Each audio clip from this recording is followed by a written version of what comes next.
Hello Kathden fans! Magbabalikan na daw ang Kathniel. May naniniwala pa rin mga kasombreros na magbabalikan. So paano na ang Kathden? Sabi ng mga Kathden fans, parang kukuyugin yata mga kasombreros. Bago natin pag-uusapan nating main topic, meron tayong subtopics dito at saka video na panonoorin na may sariling mundo ang Kathden yung mga kasombreros. Ito po ay kuha doon sa mga behind the scenes during po sa Hello Love Goodbye. Panoorin po natin. Our hearts beat to the city streets. We began to feel the fire. We rise like tall buildings as the chemicals they take us higher. The night's young and it's just begun as she puts her hand in mine. We wanna chase the night, wanna dance to the light, pull stars from the sky, just two hearts running. Another subtopic natin mga kasombreros ay ito, no, usap-usapan ngayon sa social media, yung pagdagdag ng milyones ni Ma'am Catherine. Kasi mga kasombreros, siya na po ang number one influencer or number one endorser mga kasombreros sa lahat ng celebrities sa Pilipinas. Okay? Meron kaliwat kanan, lalo na yung Colgate mga kasombreros. Siya na po ang kumaga pa nadagdagan yung milyones niya mga kasombreros, maliban sa endorsement, maliban sa mga projects mga kasombreros, maliban sa syempre sa yung Instagram nila, kumikita rin yan mga kasombreros, yung bawat post nila, no, kumikita rin yan, mga social media accounts nila ay kumikita din mga kasombreros, maliban pa syempre sa sahod nila sa sahod niya mga kasombreros sa ABS-CBN. Tapos ito na, ano, pag-uusapan na natin itong sinabi niya Senator Robin Padilla na magbabalikan daw ang Kathniel. Panoorin po natin ang isang video clip mga kasombreros. Ni Catherine at ni Daniel, ano lang reaction niyo bilang tito? Magkakabalikan yun. Talaga po ba? Pag gumawa ng pelikula yun, magkakabalikan. Ganun lang talaga.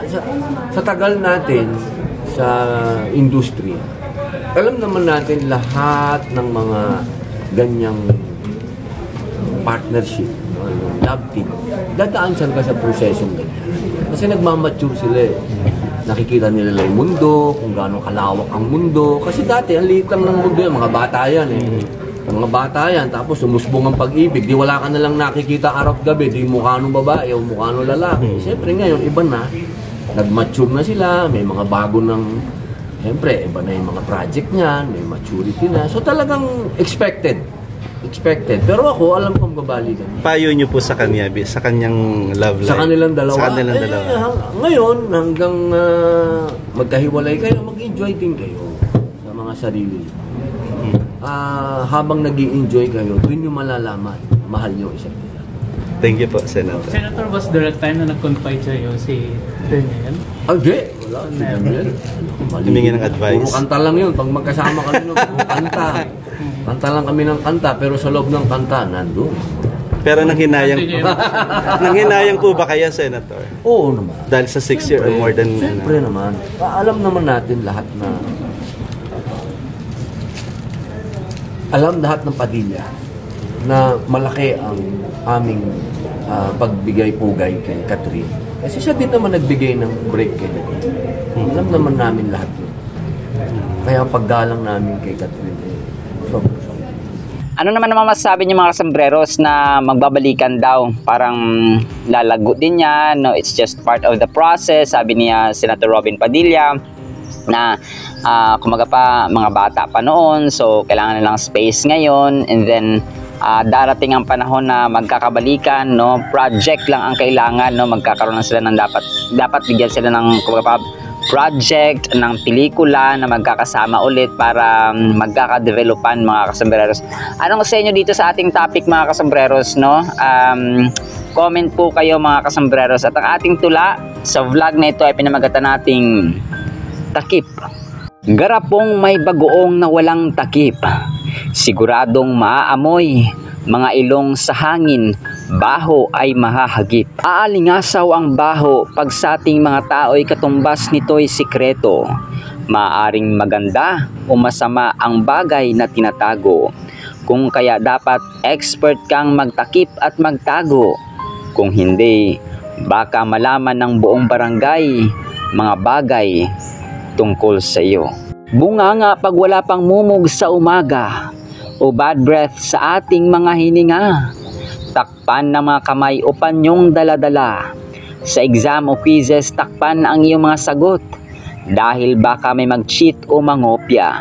Pati pangalan mo'y baka kanya pang magaya at makopya. Akala niya'y jackpot, iyon pala'y tuluyang disgrasya. Takip, bow. At para sa ating Word of God mga sombreros, meron tayong title na Life is a Temporary Assignment. Basahin po natin Psalm 39 verse 4. Sabi dito, Lord, remind me how brief my time on earth will be. Remind me that my days are numbered and that my life is fleeing away. Psalm 119:19, I am here on earth for just a little while. Mga kasambreros, ang Biblia po ay punong-puno ng metaphors. Kumbaga pa, tinuturuan niya tayo ng mga hinahalimbawa yung ating kinukumpara ang ating buhay sa gantong bagay, kinukumpara ang ating pagkatao sa gantong bagay, ang pananampalataya sa gantong bagay, ang pag-ibig sa gantong bagay. So, ginagawa ito ng Diyos so that we will also understand fully kung ano ang gusto niyang sabihin. And that is one of the amazing things sa Biblia mga sombreros, na kinukumpara niya ang buhay natin sa isang vapor, sa isang usok, sa isang damo, sa isang mga temporary na mga bagay at saka mga activities dito sa mundo mga kasambreros. Ang panalangin ni David dito mga kasambreros sa Salmo, sabi niya, Lord, i-remind mo ako gaano kaikli, gaano ka short mga kasambreros, gaano ka brief ang aking oras dito sa mundo, dito sa earth mga kasambreros. Remind me, Panginoon, ang aking buhay, ang aking araw, ang aking mga taon mga kasambreros ay numbered. Ibig sabihin, merong limitation, merong hangganan mga kasambreros. At ang buhay ay lumilipas lamang. And sabi pa niya dito, I am here on earth for just a little while. Para ka lang nagbakasyon mga kasambreros. Sa atin, mahilig tayo maggala, magbakasyon sa Boracay, or sa Palawan, or sa Davao, or sa kahit na saang mga destinations mga kasambreros. And parang ganun lang ang ginagawa natin dito sa mundo. Mas maikli nga lang kapag nagbabakasyon tayo, siguro 1 linggo, 3 araw. Pero kung susumahin natin, ang buhay natin dito sa mundo is just an assignment to be accomplished. Kailangan tapusin mga sombreros. And para ma-best use natin, magamit natin ating buhay to the best and extent and fullest, ay dapat hindi natin kalimutan ang dalawang katotohanan ito. Una, ikumpara natin ang ating buhay sa eternity. Ang ating buhay ay kung hindi natin malaman mga sombreros, kapag hindi natin, ang assignment kapag walang deadline, hindi natin pinapasa, tama? Ganon din ang buhay natin in general.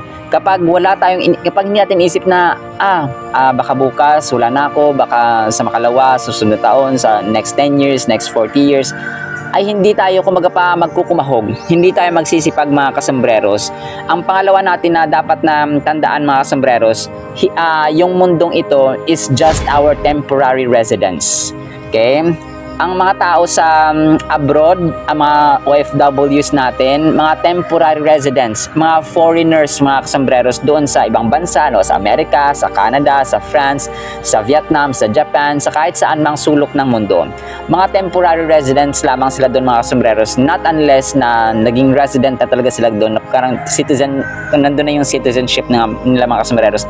Pero, iiwan din naman nila yun mga kasambreros, kasi pag nawala na tayo sa mundong ito, kaya iiwan din natin ang lahat-lahat ng meron tayo mga kasambreros. And paulit-ulit ang Biblia mga kasambreros na ikumpara ang ating buhay dito sa mundo, na para lang tayong nakatira sa isang foreign country, foreign destination, mga kasambreros, and this is not our final and permanent home, mga kasambreros. So we're just passing through. Naging bisita lang tayo dito sa mundong ito, mga kasambreros, and ang Biblia ay gumamit ng mga terms like alien, pilgrim, foreigner, stranger, visitor, traveler, para i-describe, mga kasambreros, ang ating stay, ang ating pamamalagi dito sa earth, mga kasambreros. And sinabi ni David na, I am but a stranger here on earth, sa iba pang verses, mga kasambreros. And Peter explained, si Apostle Pedro, sabi niya, if you call God your Father, live your time as temporary residents. Okay? Temporary residents dito sa lupa or sa earth, mga kasambreros. For example, may isang magkwento tayo, mga kasambreros. Merong isang missionary na, kasi missionary siya, na pumunta siya sa isang bansa, sa isang lugar, tapos natapos na yung kanyang mission doon, like for example 5 years or 10 years ng pagbabahagi ng salita ng Diyos. And then yung missionary na ito ay kailangan umuwi sa Amerika. Tapos on the same boat, sa parehong barko, sa parehong malaking ship, mga kasambreros, ay nandun din po yung President ng United States of America. Tapos syempre yung crowds, yung nakaatang talaga, nakaambang yung mga tao, cheering crowds, may military band, may red carpet, of course, may banners, and the media, yung mga reporters natin, mga kasambreros, yung mga journalists, ay winelcome ang president kasi nga nakauwi na siya sa kanyang bansa. Pero ang missionary na yon ay nakababa na lang sa barko na yon, where the president was also there, ay hindi man lang siya napansin. Hindi siya pinansin, mga kasambreros, and naawa siya sa kanyang sarili. Nagkaroon siya ng galit, nagkaroon siya ng resentment, may anger siya, mga kasambreros, and he began complaining to God. Lord, bakit gano'n? Ang presidente lang na-recognize. And then, in a gentle way, in a gentle manner, God reminded him. Sabi ni Lord sa kanya, but my child, you're not home yet. Hindi ka pa nasa totoong tahanan mo. Hindi ka pa talaga sa totoong residence mo, mga kasambreros. So ganun po ang ating buhay, mga kasambreros. You will not be in heaven 2 seconds before you cry out. Okay? Pag ganun kabilis, mga kasambreros, kapag yung ating kaluluwa na lang ang nakauwi sa heaven. Hindi pa nakaabot ang 2 seconds, sabi dito, makakarating na tayo sa heaven. Ganun kabilis, mga kasambreros. Why did I place so much importance on things that were so temporary? Ganun dapat ang ating mindset or ang katanungan natin ngayon, mga kasambreros. And this question will turn or should be turned into positive thinking, mga kasambreros. Sabi niya dito, why did I place so much importance? Bakit natin sobrang pinapahalagahan ang mga bagay na temporary? Okay? Siyempre, iba naman yung significance na ibibigay natin, yung halaga na ibibigay natin, mga kasambreros, sa tao. Kumbaga pag ang gantong bagay, ang cellphone, 15,000, siyempre, hindi yun matutumbasan ng value, ng halaga na binibigay natin sa ating mga magulang, sa ating mga anak, sa ating mga kaibigan, and so on and so forth, mga kasambreros. It's just a level of importance. So, pero sabi nga dito, don't get too attached. Kumbaga sobrang dami ng ari-arian, sobrang dami ng properties ng tao dito sa mundo, parang ayaw nilang hiwalay, parang ayaw nilang iwan. Kung kaya kapag namamatay sila, parang gusto pa nilang bumalik, parang ayaw nilang hiwalayan kasi they too attached, sa buhay dito sa mundo, na dapat ang mindset talaga natin ay iiwan natin ang mundong ito. Our life here is just a temporary assignment. Yung mga sundalo, yung mga police, yung mga teachers, may mga assignments yan sila, mga kasambreros. Yung mga doktor, yung mga engineers, yung mga architects, and even content creators like us, and even yung mga ordinaryong tao sa bahay, yung nanay natin, may assignment yan na kailangan matapos yung gawain niya yung araw, magluto, maghugas, maglaba, lahat-lahat, mga kasambreros. So, lahat tayo ay dapat magkaroon ng mindset na dahil assignment lang ang buhay dito sa mundo, we should set our eyes, our life to something that is lasting, and that is heaven. Kung hindi natin dapat i-attach masyado ang ating buhay.